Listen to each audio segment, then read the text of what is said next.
El tema de la predicación de esta mañana es: en el principio existía el Verbo.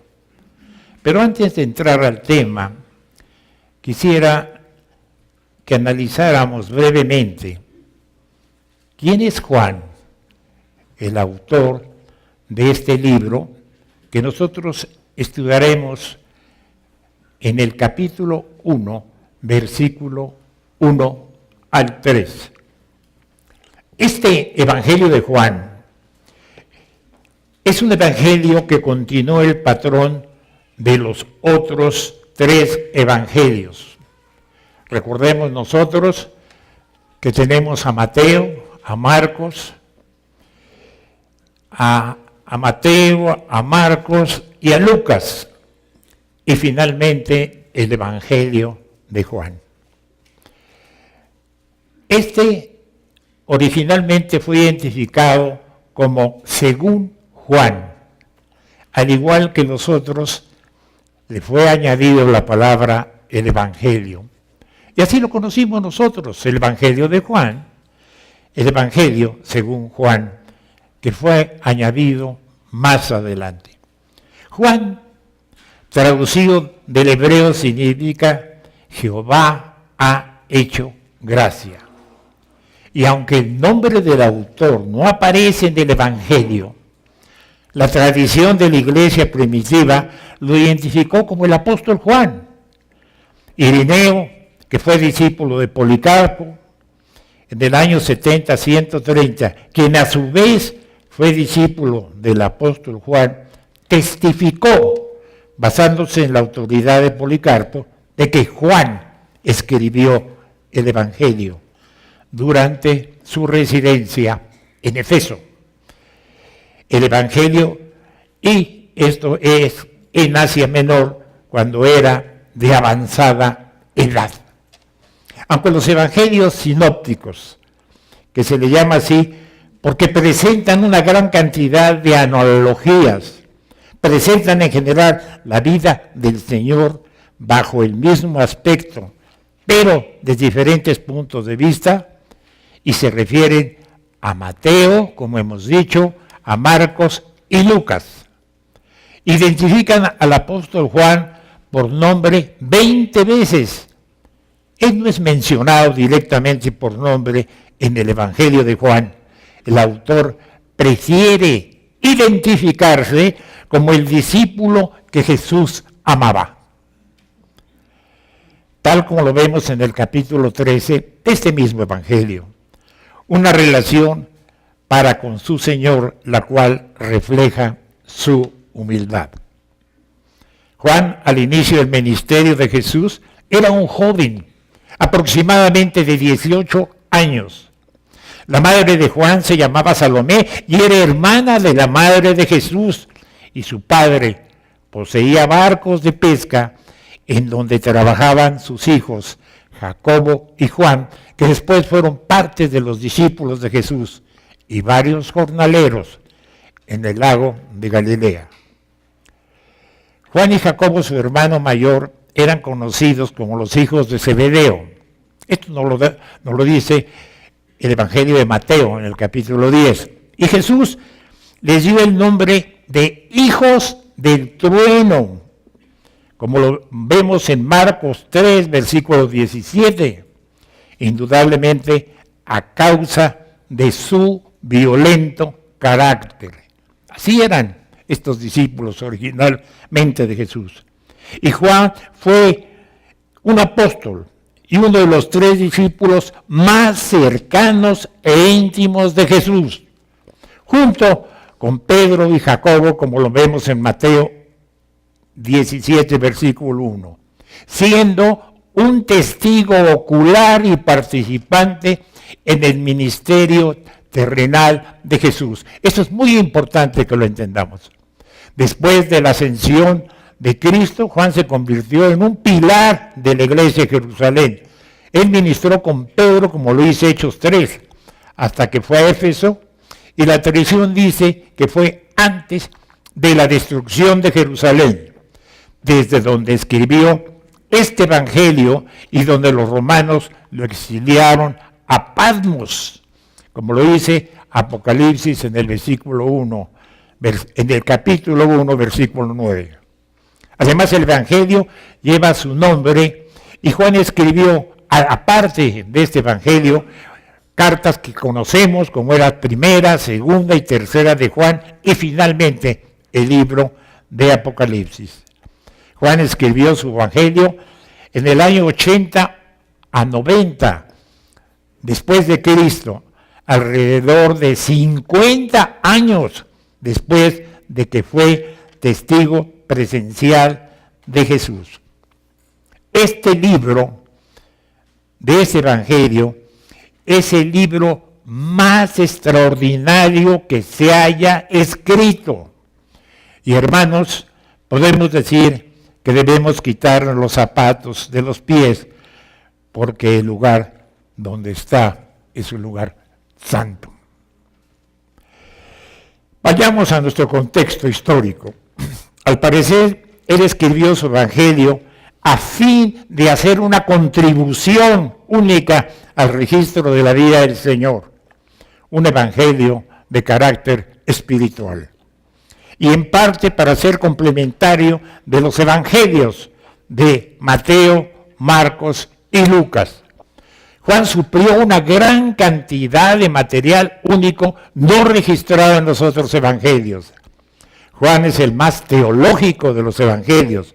Nos da una mayor cantidad de enseñanza sobre el Espíritu Santo, como lo muestra su capítulo 14. No dependió de los evangelios sinópticos, más bien bajo la inspiración del Espíritu Santo, y utilizó su propia memoria como un testigo ocular al escribir el Evangelio. El Evangelio de Juan es el único que contiene una afirmación precisa del propósito del autor. Esto lo vemos precisamente en el capítulo 20, versículos 30 y 31, que dice: estas cosas se han escrito para que creáis que Jesús es el Cristo, el Hijo de Dios, y para que creyendo tengáis vida en su nombre. La palabra creer se usa aproximadamente 100 veces en el Evangelio. Los sinópticos utilizan menos de la mitad de esta cantidad.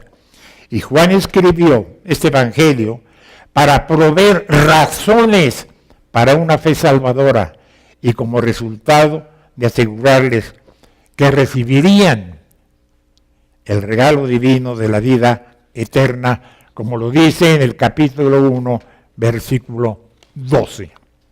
El propósito apologético está relacionado muy de cerca con el propósito evangélico. Juan escribió para convencer a sus lectores de la verdadera identidad de Jesús como Hijo de Dios, hombre encarnado, cuyas naturalezas humanas y divinas estaban perfectamente unidas en la persona que era el Cristo, el Mesías profetizado, Salvador del mundo, como nos lo muestra en el capítulo 1 de este Evangelio, en el versículo 41. Ahora bien, tenemos ya cuál es la personalidad de Juan. Vayamos entonces al tema de nuestra predicación. Los invito a que vayan ustedes al Evangelio de Juan, capítulo 1, versículo 1 al 3. Sigan con su vista la lectura que haré para ustedes de estos 3 versículos que serán la base de nuestra predicación en esta mañana. Y en el versículo 1 dice: en el principio era el verbo. Podemos traducir era, en el principio existía el verbo. Y el verbo estaba con Dios, y el verbo era Dios. Versículo 2, él era en el principio con Dios. Versículo 3, todas las cosas por él fueron hechas, y sin él nada de lo que ha sido hecho fue hecho. El Evangelio de Juan es un retrato de Jesucristo y su obra salvadora.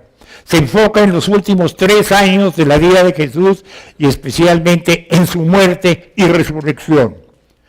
En su propósito, Juan es el único de los evangelios que contiene una declaración precisa sobre el propósito del autor.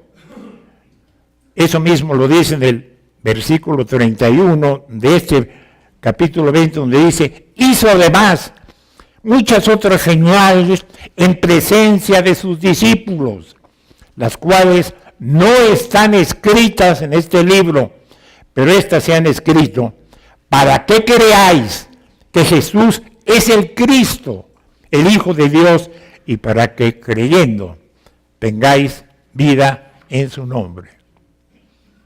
El libro está escrito para ayudar a las personas a creer en Cristo y tener vida eterna, si lo queremos decir en estas palabras simples.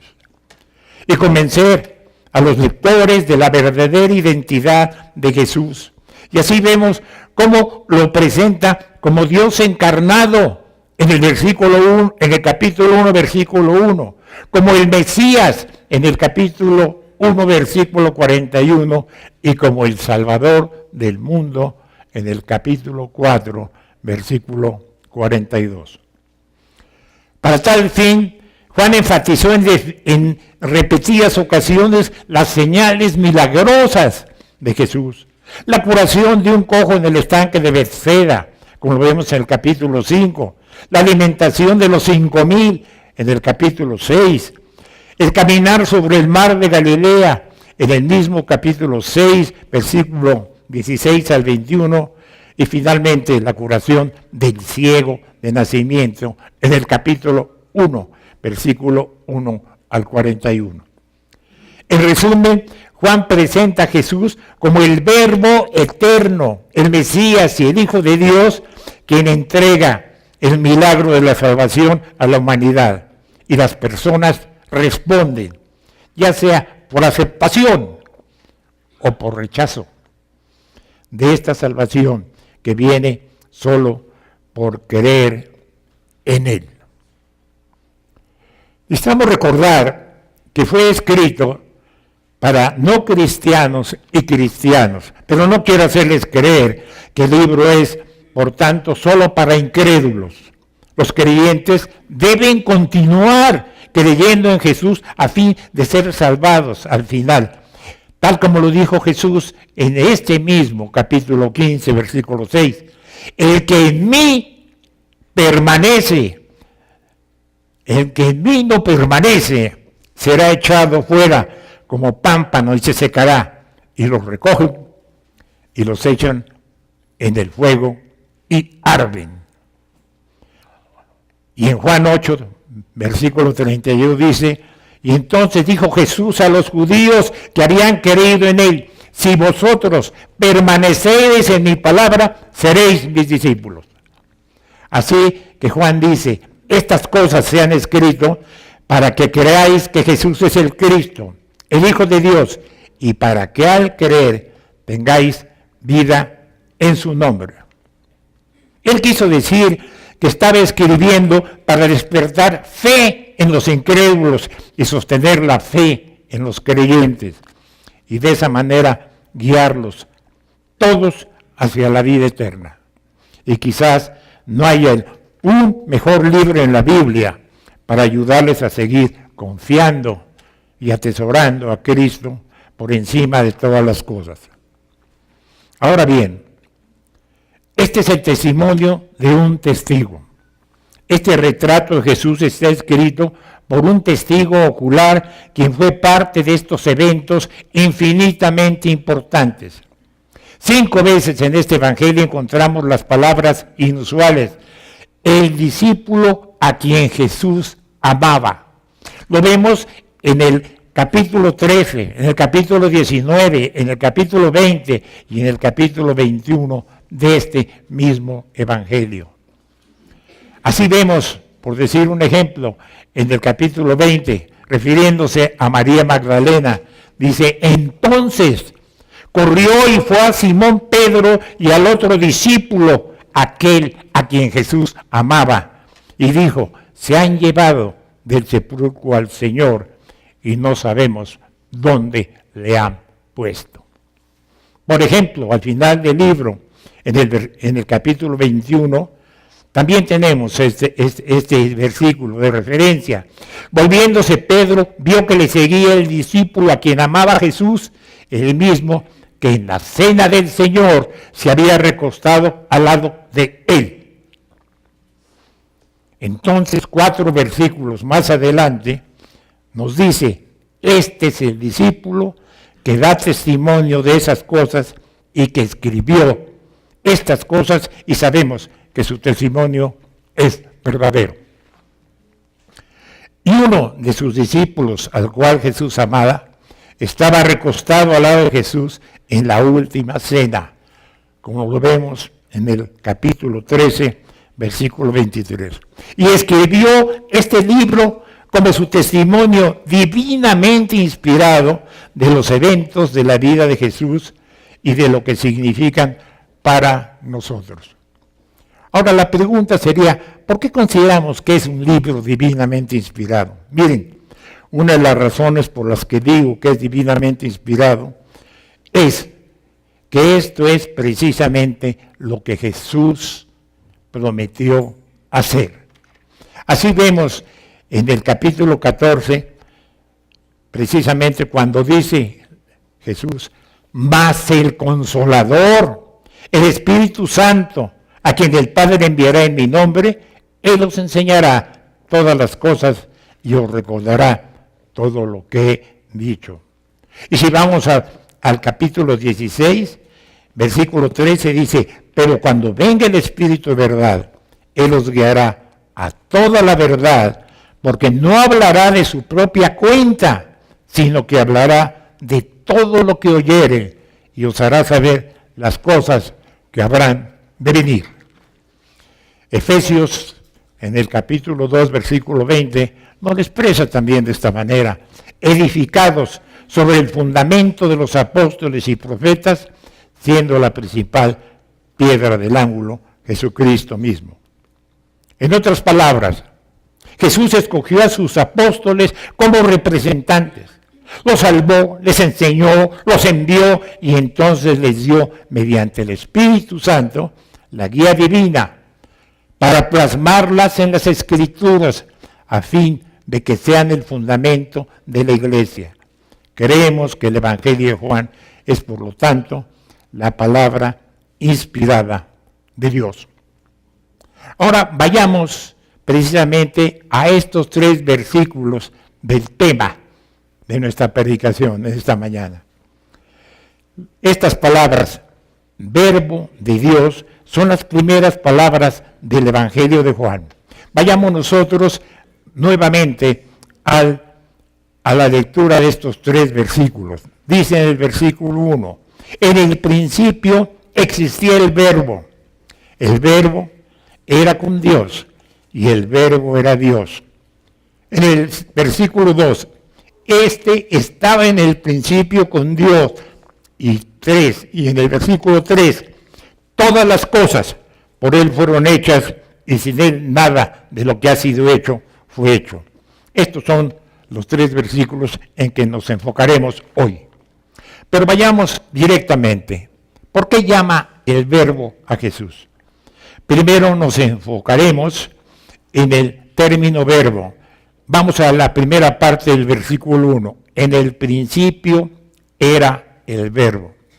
Lo más importante que debemos conocer acerca de este verbo se encuentra en el versículo 14 de este mismo evangelio, que dice, y aquel verbo fue hecho carne y habitó entre nosotros y vimos su gloria, gloria como la del unigénito del Padre, lleno de gracia y de verdad. El verbo se refiere a Jesucristo. Juan sabe que está a punto de lo que está a punto de escribir en estos 21 capítulos. Va a contarnos la historia de lo que Jesús hizo y lo que enseñó. Este es un libro acerca de la vida y obra de Jesucristo, hombre. El hombre que Juan conoció, que vio y escuchó y tocó con sus manos. Así vemos también que en 1 de Juan, capítulo 1, versículo 1, dice, lo que era desde el principio, lo que hemos oído, lo que hemos visto con nuestros propios ojos, lo que hemos contemplado y palparon nuestras manos tocante al verbo de vida. Tenía carne y sangre, no era un fantasma o una aparición que aparecía o se desvanecía. Comió y bebió y se cansó y Juan le conocía muy íntimamente. La madre de Jesús vivió con Juan en la última etapa de su vida. Recordemos el pasaje en Juan 19, versículo 26, que dice, cuando vio Jesús a su madre y al discípulo a quien amaba, que estaba presente, dijo a su madre, mujer, he ahí a tu hijo.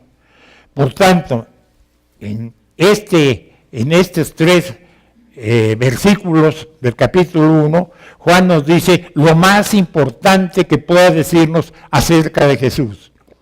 Le tomó a Juan más de 3 años comprender la plenitud de lo que Jesús era. Pero él no quiere que nosotros, sus lectores, nos tome más tiempo que estos 3 versículos para descubrir lo que a él le tomó tanto tiempo. Quiere que tengamos en mente con claridad, desde el principio de su evangelio, la eterna majestad y deidad y los derechos de Jesucristo como creador. Ahora veremos entonces estos pasajes. A Jesús en su majestad infinita. Este es el propósito precisamente de estos 3 versículos. Quería que leyéramos el Evangelio con una actitud de adoración, humildad, sumisión. Que Jesús es el hombre que estaba en las bodas de Canaán, en el pozo de Jacob y en el monte de la transfiguración. Él es el creador del universo. ¿Pueden verlo? ¿Lo hemos entendido? Esto no es invención mía, queridos hermanos.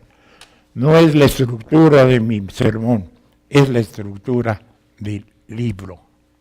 Así es como Juan escribió en qué manera Dios quiso que él lo organizara. Tal vez, si lo hubiéramos escrito de alguna manera nosotros, dejaríamos que la identidad de Jesús surgiera en el corazón de los lectores y ellos terminaran preguntándose, ¿quién es este hombre? Pero Juan dice, no. En las primeras palabras que salgan de mi pluma, les voy a sorprender y les haré exaltarse con la identidad de este hombre que se hizo carne y habitó entre nosotros. Así que no hay error.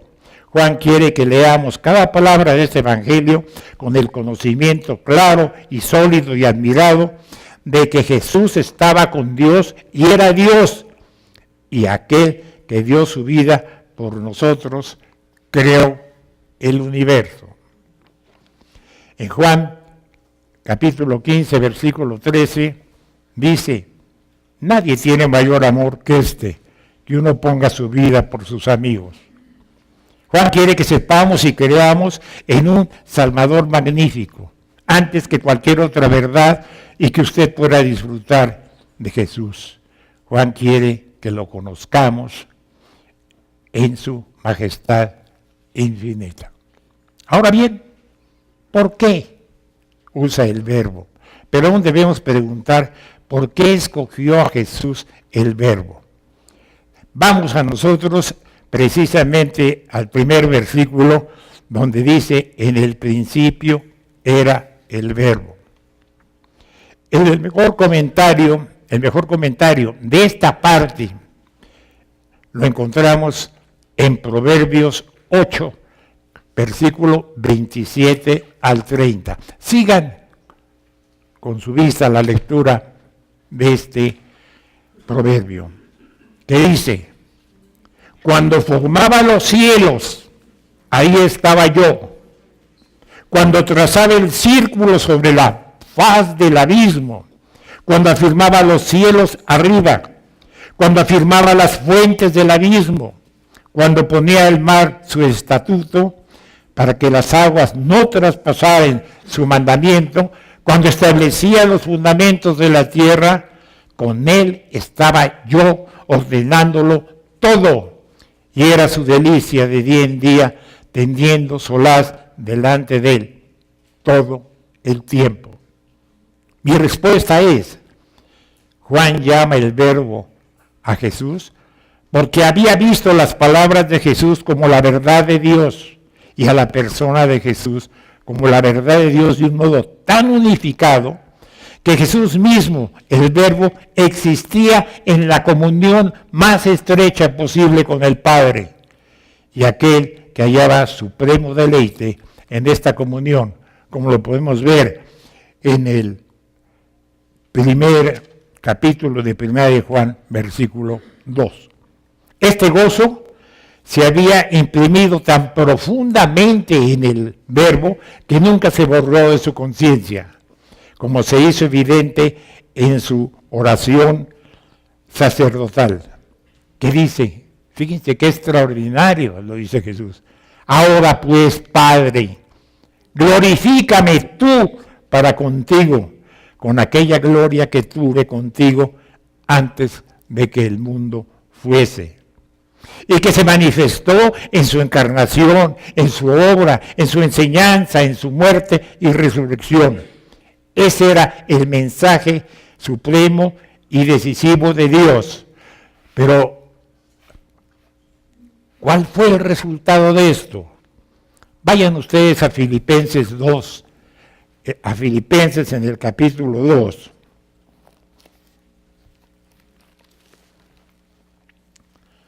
Versículo 8, y leeré con ustedes hasta el 11. Dice, y estando en la condición de hombre, se humilló a sí mismo, haciéndose obediente hasta la muerte y muerte de cruz.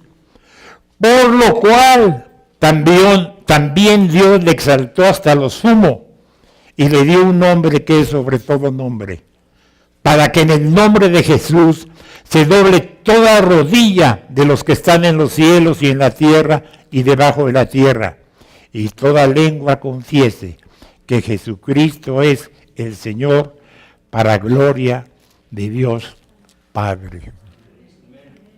A Dios le concedió eso a Jesús como resultado de su sacrificio.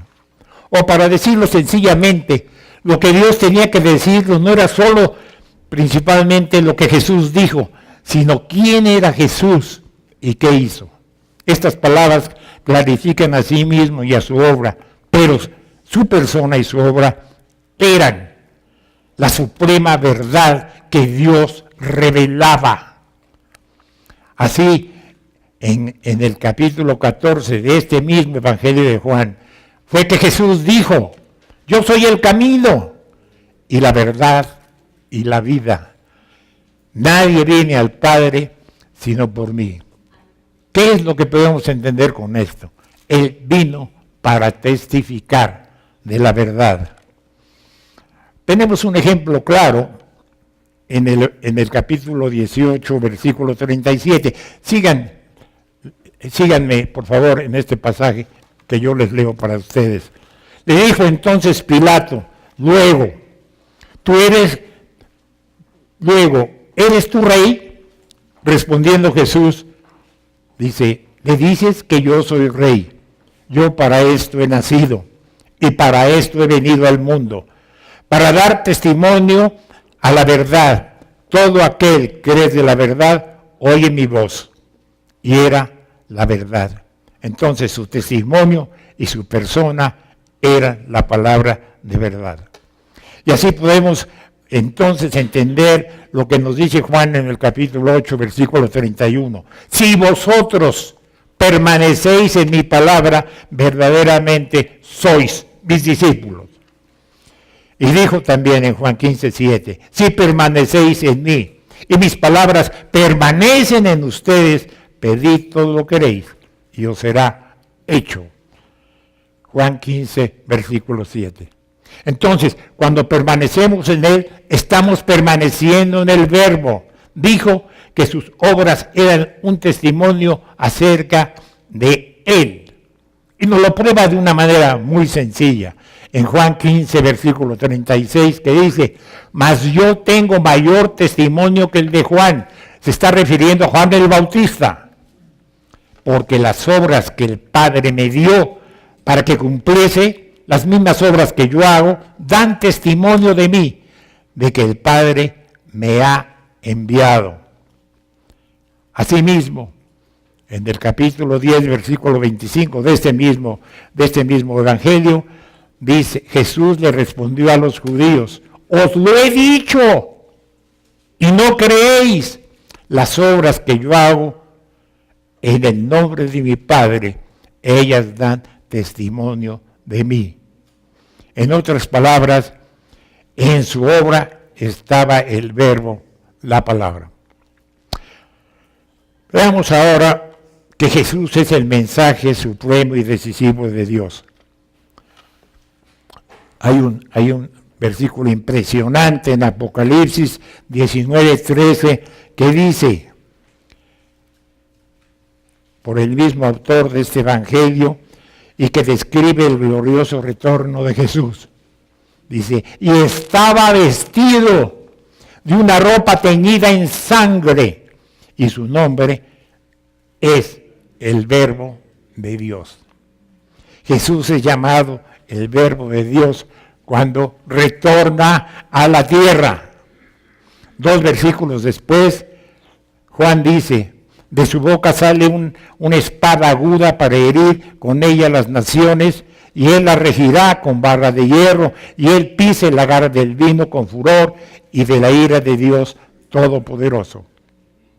En otras palabras, digámoslo así, él golpea a las naciones en el poder de la palabra de Dios, que habla de la espada del Espíritu, como nos lo dice Efesios 6:17. Pero el poder de su palabra está tan unida a Jesús que Juan dice que Jesús no solamente tiene la espada de la palabra de Dios saliendo de su boca, sino que Él es la palabra de Dios, el Verbo de Dios. Así que a medida que Juan comienza su evangelio, tiene en mente toda la revelación, toda la verdad, todo el testimonio, toda la gloria, toda la luz, todas las palabras que vinieron de Jesús en su vida, enseñanza, muerte y resurrección. Y Juan resume toda la revelación de Dios con el nombre de el Verbo. La primera palabra suprema, decisiva y absolutamente cierta y confiable. El significado es el mismo que vemos nosotros en Hebreo 1, versículo 1 y 2, que dice, Dios, habiendo hablado hace mucho tiempo, en muchas ocasiones y de muchas maneras a los padres por los profetas, en los últimos días Dios nos ha hablado por su Hijo, el Hijo de Dios encarnado, que es la suprema y decisiva palabra de Dios al mundo. Haremos entonces ahora 4 observaciones acerca de Jesús. ¿Qué quiere decirnos Juan acerca de este hombre Jesucristo, cuyas palabras y obra en las páginas de este evangelio? Quiere decirnos 4 verdades acerca de Jesús. 1, el tiempo de su existencia. 2, la esencia de su identidad. 3, su relación con Dios. Y 4, su relación con el mundo. Pongan mucha atención en estas 4 verdades para que podamos entender plenamente lo que quieren decir estos primeros 3 versículos del Evangelio de Juan. Dice, en el principio existía el Verbo. En el principio son idénticas estas palabras a las primeras palabras del Antiguo Testamento griego. Eso lo pueden ver ustedes en Génesis 1. Dice, en el principio creó Dios los cielos y la tierra. Barbaridad, habíamos pensado nosotros en eso. No fue un accidente lo que Juan está diciendo. Es que antes de que hubiera cualquier materia, antes de que nada hubiera sido hecho, Jesús era. Jesús existía. Así que de ahí, en el principio, cuando estas cosas fueron creadas, Él ya estaba ahí, porque lo primero que Juan nos dirá acerca de lo que Jesús hizo es que creó el universo. Esa es una prueba tremenda que debemos de entender. Antes de crear todo, Dios existía. Ya estaba ahí. Es lo que dice en el versículo 3. Así que las palabras en el principio significan, dicho de otra manera, antes de que hubiese sido creado alguna materia, estaba el Verbo, el Hijo de Dios.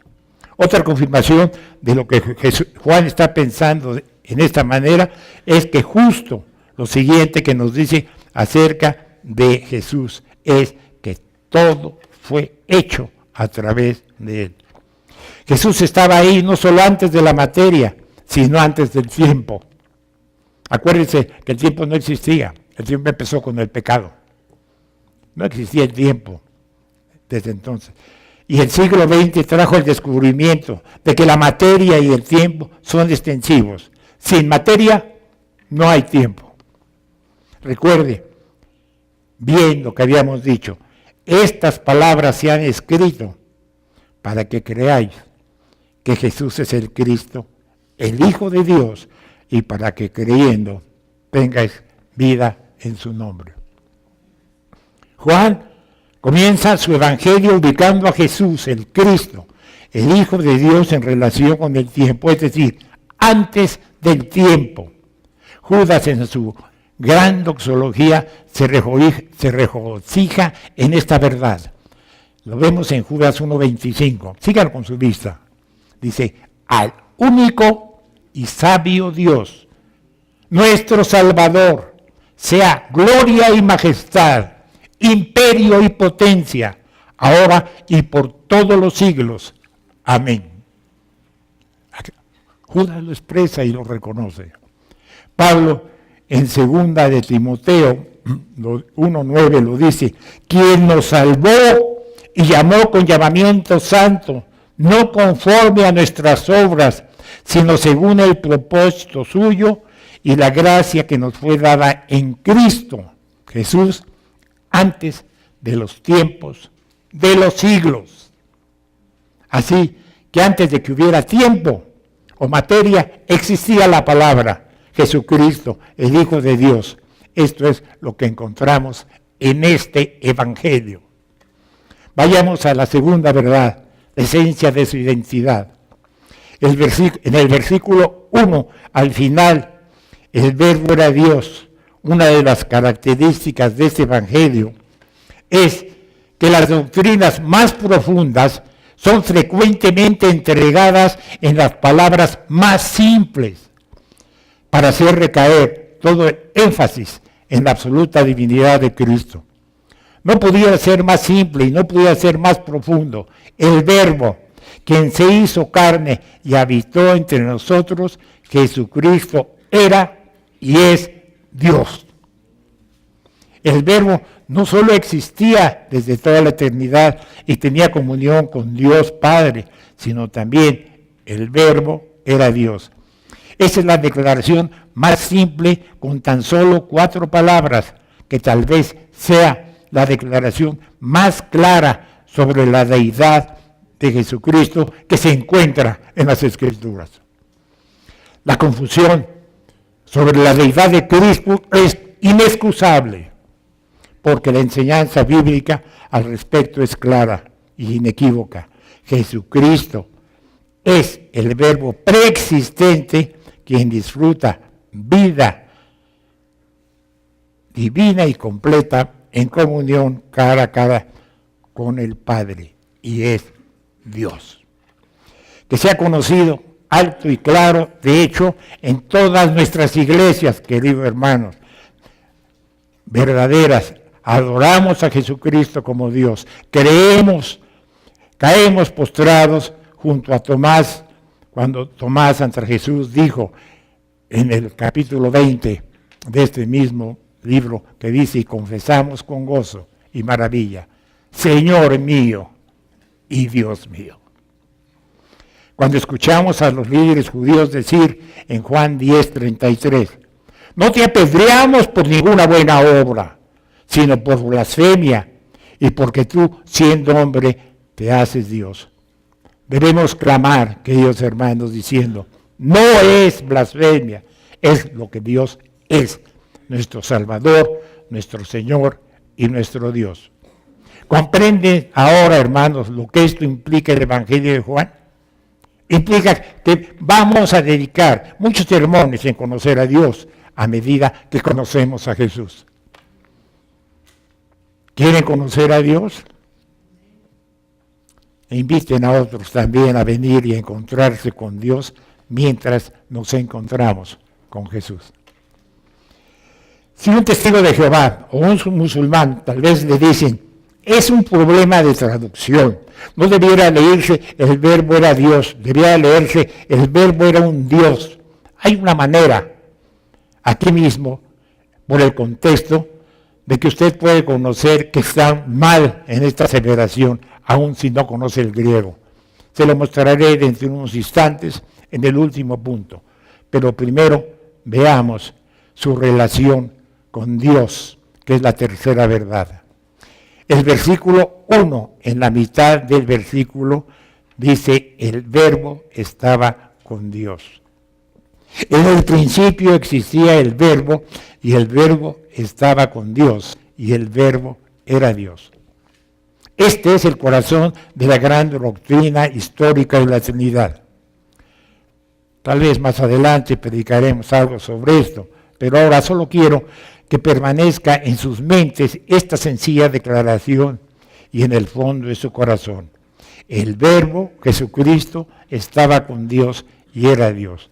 Él es Dios y tiene una relación interpersonal con Dios. Él es Dios y es la imagen de Dios reflejado perfectamente en todo lo que Dios es y permaneciendo así desde toda la eternidad como la plenitud de la deidad en la persona de Jesucristo. Sabemos que hay una esencia divina y tres personas, tres centros de conciencia. Dos son mencionados aquí, el Padre y el Hijo. Y aprendemos de esos nombres más adelante en el libro. Y el Espíritu Santo será introducido después. Pero vemos ahora como un espejo oscuramente y solo conocemos en parte. No nos debe sorprender que esto permanezca siendo un misterio para nosotros, pero no lo deseche. Si Jesús no es Dios, no hubiera logrado nuestra salvación. ¿Por qué lo decimos? Fíjense bien lo que dice Hebreos 2, versículo 14 al 15.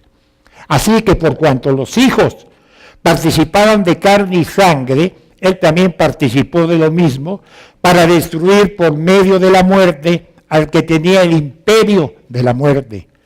Esto es al diablo y librar a todos que por el temor de la muerte estaban toda su vida sujetos a servidumbre. Si usted, querido hermano, desecha la deidad de Jesús, desecha su propia alma y con ellos su gozo en el siglo venidero.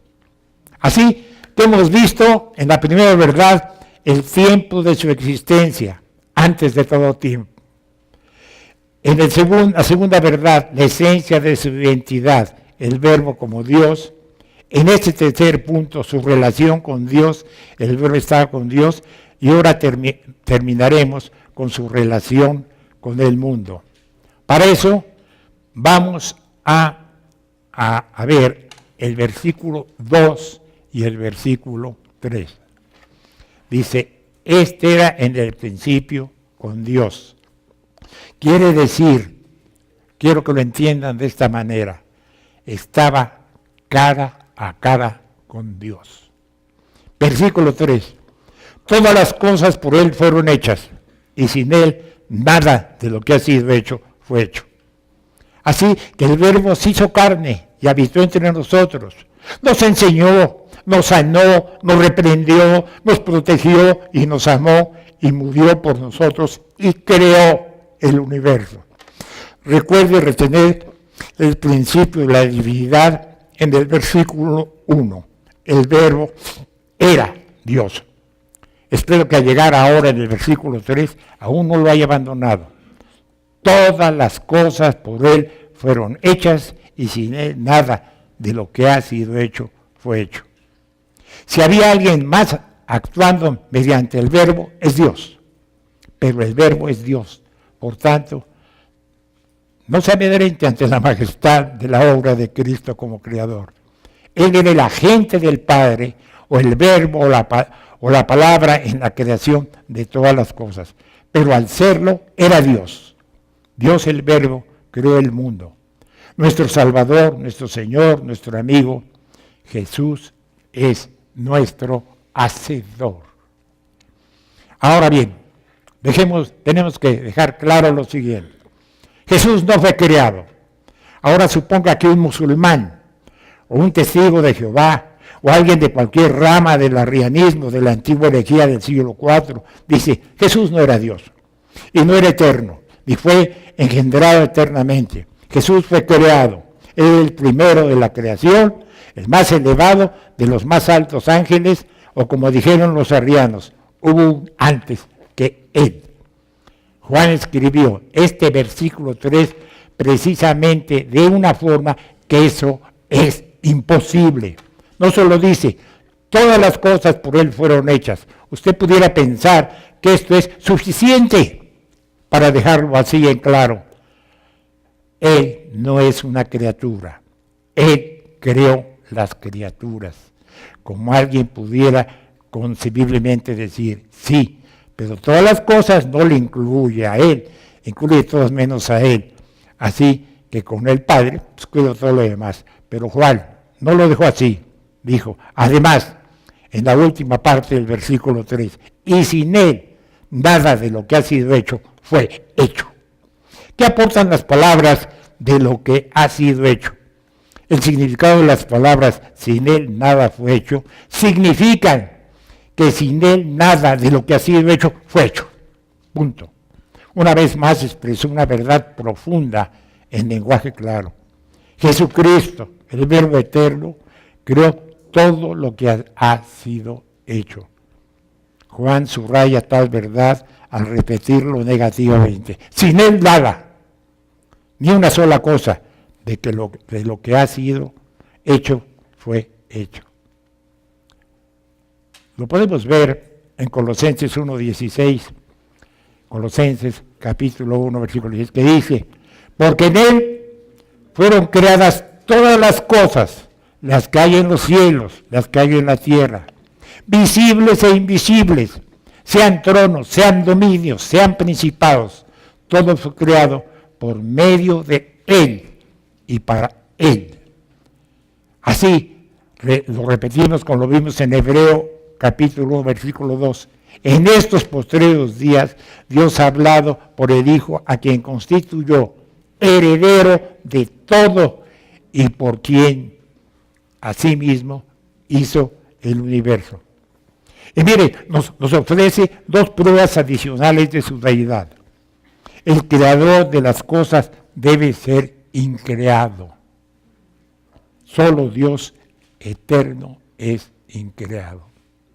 El hecho de que Jesús sea el creador también verifica su deidad, pues Dios se retrata a sí mismo en toda la Biblia, como lo hemos visto en Génesis 1:1. Establece esta realidad fundamental con la declaración, en el principio creó los cielos y la tierra, porque esta es la verdad más importante de la Biblia, que es la más atacada.